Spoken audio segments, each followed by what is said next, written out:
Assalamualaikum warahmatullahi wabarakatuh. Salam pemuda hebat.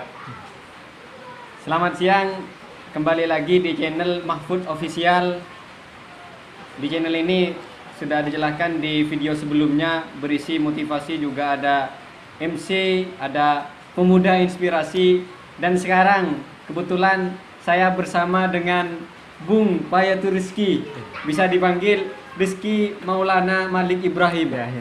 Nama kerennya Maulana Malik Ibrahim. Saya sapa dulu, apa kabar untuk Mas Payatur Rizky? Ya, alhamdulillah ya. Ya, alhamdulillah, ya khair.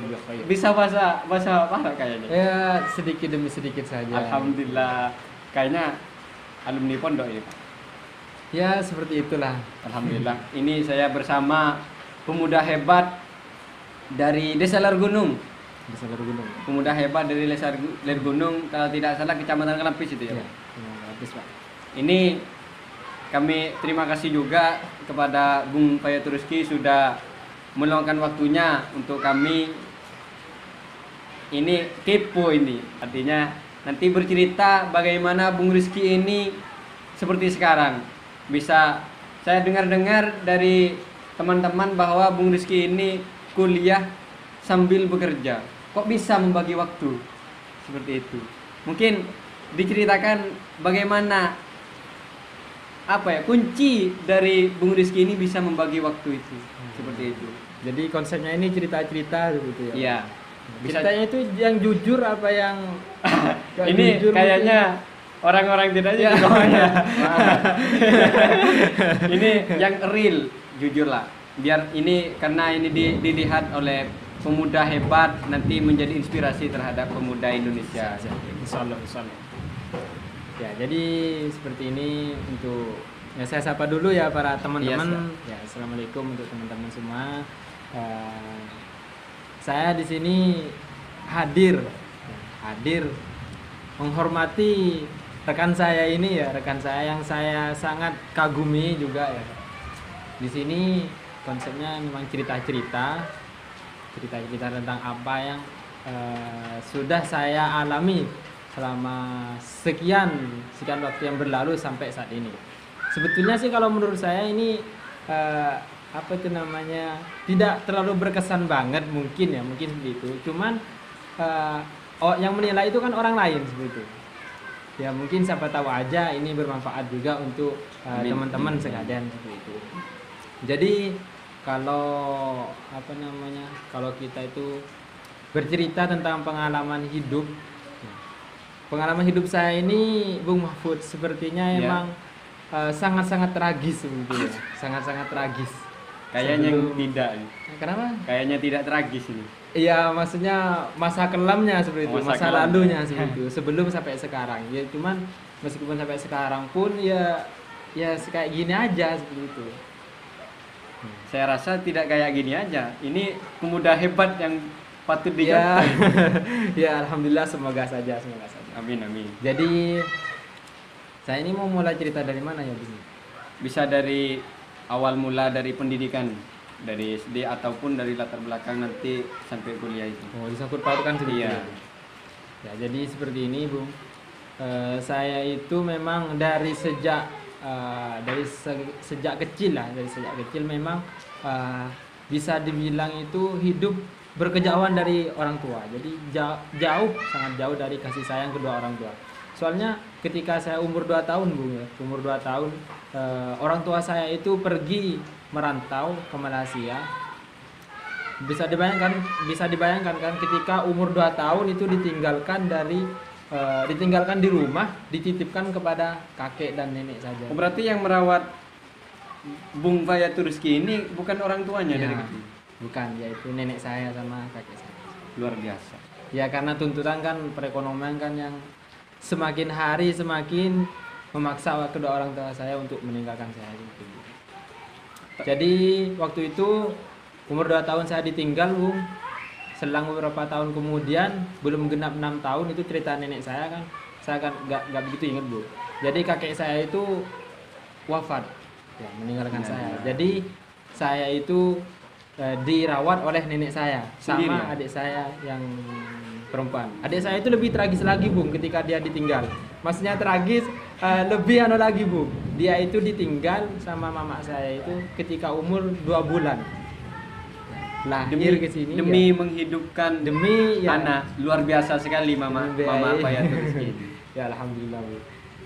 Umur 2 bulan dia ditinggal, lalu kami hidup bertiga, diasuh oleh nenek, saya sama adik saya itu. Nah, selang waktu itu saya sekolah SD di rumah, ya seperti anak-anak pada umumnya. Setelah lulus, Bung, setelah lulus SD, saya itu niatnya mau sekolah SMP, ya mau sekolah SMP di rumah, cuman nggak dikasih, Bung, karena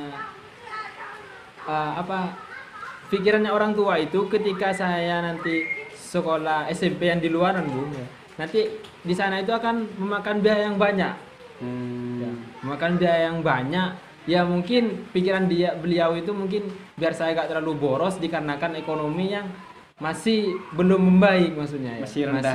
Masih rendah seperti itu. Jadi saya itu dimasukin ke pondok pesantren Darul Ittihad, letaknya itu di Campur Geger, ya. Campur Geger. Selama 6 tahun saya di sana, Bu. Ya, SMP, lalu lanjut ke SMA, dan 1 tahun ngabdi di sana. Jadi totalnya Ustadz ini berarti 7 tahun. Ini saya rasa ustadz profesional nih, Iya. pemuda hebat menjadi Ya, ustadz. enggak juga sih, Bu. Soalnya waktu itu memang tuntutan untuk sebelum keluar dari pondok emang harus ngabdi dulu 1 tahun. Jadi bisa dibilang keterpaksaan seperti itu. Bukan dikarenakan saya hebat ataupun punya kelebihan tersendiri sehingga diangkat jadi ustadz. Cuman dikarenakan peraturan pondok aja. Kalau belum ngabdi berarti belum boleh keluar. Jadi genap 7 tahun saya itu keluar dari pondok. Maksudnya Berarti istilahnya itu satu lulus tahun ya. ngabdi 1 tahun ngabdi. di pondok. Berarti itu kan ngabdi seakan-akan jadi ustadz. Kan Ya, seperti bisa itu. Ya ustadz ikut-ikutan ini. Tadi enggak ini bagi ustadz. Ini teman-teman, bagi yang menonton nanti ini menjadi pelajaran bahwa meskipun tidak ada orang tua di dekat kita, jangan down. Di situ karena orang tua kita itu bukan hanya bukan meninggalkan kita semena-mena, tapi demi kita juga, seperti itu.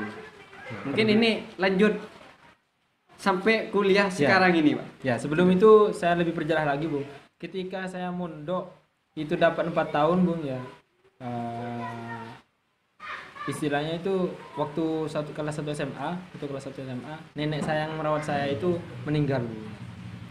Nenek saya itu meninggal, saya ingat betul waktu itu. Jadi saya sama adik saya itu gak ada yang rawat.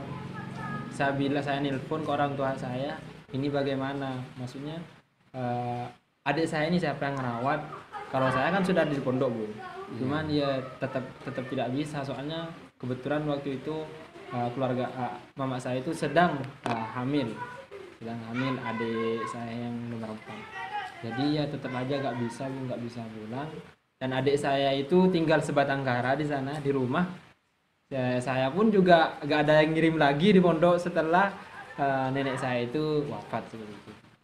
Nih, untuk Bung Rizky, ini saya dengar dari teman-teman bahwa Bung Rizky ini kuliah di STKIP. Di situ pun Bung Rizky ini juga sambil kerja. Ini bagaimana ini kok bisa seperti ini? Ya, kalau bicara dikarenakan kenapa kok bisa kok bisa kuliah sambil kerja kan? Iya. Itu kan bisa jadi kan itu mengurangi kefokusan kita ketika kuliah. Iya. Nah, bisa jadi kan. Soalnya ketika orang berkuliah itu biasanya lebih fokus ke kuliah fokus ke ke tujuannya ketika berkuliah, ketika mencari ilmu itu lebih fokus. Sedangkan saya ini mengambil 2 jalan dengan berkuliah sambil bekerja ya dikarenakan tekanan ekonomi yang juga ada pada diri saya. Membantu orang tua. Ya, membantu orang tua seperti itu. Luar biasa sekali. Jadi sebelum itu semua terjadi, Bung, saya memang awalnya setelah lulus dari pondok, sebelum itu saya tidak mau kuliah, Bung ya. Iya, Ya, iya. ini jujur terus terang aja, saya itu tidak apa itu namanya, tidak punya feeling untuk meneruskan ke jenjang perguruan.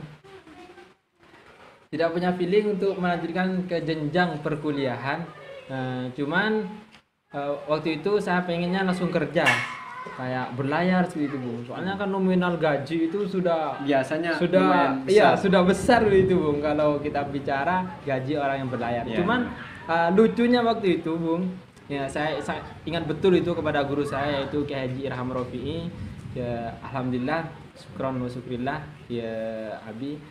Itu gini, waktu saya mau berpamitan untuk izin pulang dari pondok karena saya sudah menyelesaikan ngabdi seperti itu, Bu. Saya itu ditanyain mau kemana seperti itu. Mau kemana?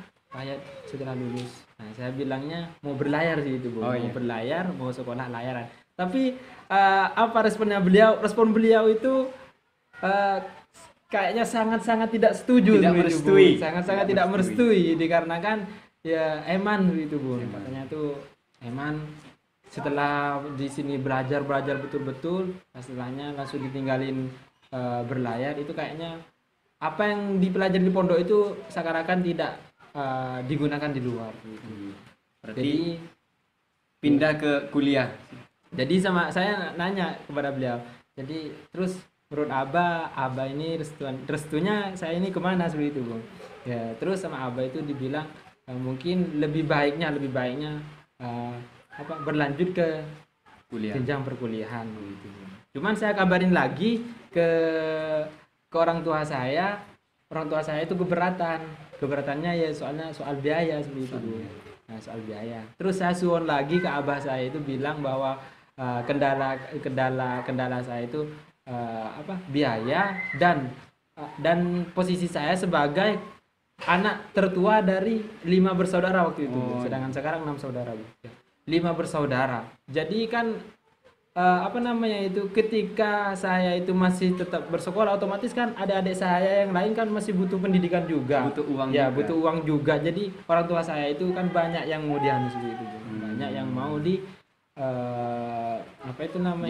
Ya, mau dibiayai. Jadi ya saya terpaksa bilang sama kiai saya itu bahwa permasalahan tetap di ekonomi. Nah, di sana kiai saya memberikan jalan, disuruh minta biaya ketika awalnya toh.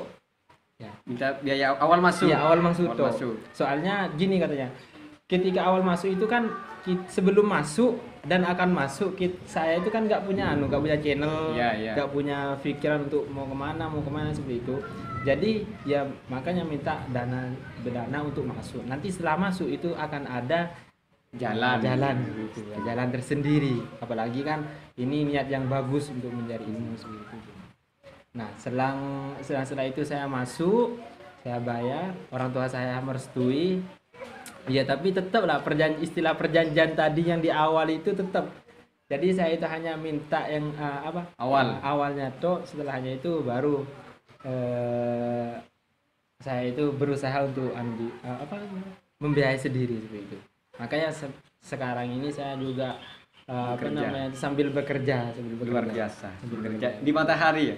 Bekerja di Matahari Bangalan Plaza gitu. Ya, terima kasih untuk rekan-rekan yang ada di sana, khususnya para staf yang telah memberikan saya saya waktu, memberikan saya tambahan ilmu dan juga masih mau membimbing saya. Terakhir ini untuk pesan untuk sahabat pemuda hebat di Indonesia, khususnya di Kota Bangkalan ini. Pesan terakhir, bukan pesan terakhir nanti meninggal, bukan. Pesan untuk anak-anak muda. Siap. Jadi seperti ini, Bung. Saya ini berasal dari keluarga yang kurang mampu dengan alamat yang sangat terpelosok, terpencil seperti itu. Jadi khususnya ini untuk teman-teman yang ada di desa-desa. Saya himbau kepada kalian jangan berkecil hati ya. Jangan berkecil hati bahwa kita itu tidak akan mampu seperti apa yang kita lihat di sinetron seperti itu. Jangan berkecil hati. kita itu sama-sama manusia, dilahirkan telanjang dan mati pun juga telanjang begitu. Jadi peluang untuk kita itu sama. Jadi kuncinya hanya satu, jangan pernah menyerah, jangan pernah berkecil hati. Terima kasih Bung Payatur Rizky yang sudah menginspirasi pemuda hebat di Indonesia maupun di Bangkalan. Terima kasih. Terima kasih dari saya. Saya mundur diri. Jangan lupa tonton terus channel Mahfud Official. Akhirul kalam. Wassalamualaikum warahmatullahi wabarakatuh.